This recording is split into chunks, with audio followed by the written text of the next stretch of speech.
CR101radio.com, podcasts, and more.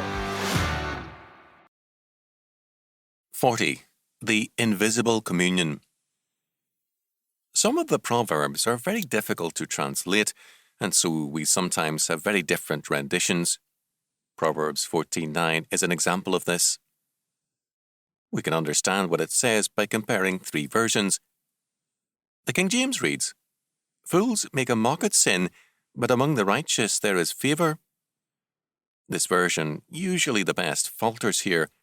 The Douay version tells us, quote, "Guilt lodges in the tents of the arrogant, but favour in the house of the just." The Berkeley version has this: "The bond, or intermediary, between foolish men is guilt, but between the upright it is goodwill." With the help of these versions, we can understand the meaning of the proverb. There is an unspoken and yet very real communion and community among men.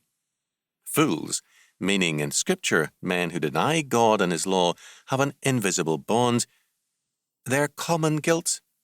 They share a bad conscience, a rejection of God and His word, a common guilt and a rebellion against God's order. This is the bond between them. Their intermediary or mediator is sin and guilt. This brings them together. There is a like communion among the godly, an invisible bond that brings them together. It is a good conscience before God and a life which manifests the favour, grace or goodwill that is born of a life in the Lord. As against the arrogance of the ungodly, there is grace and goodwill.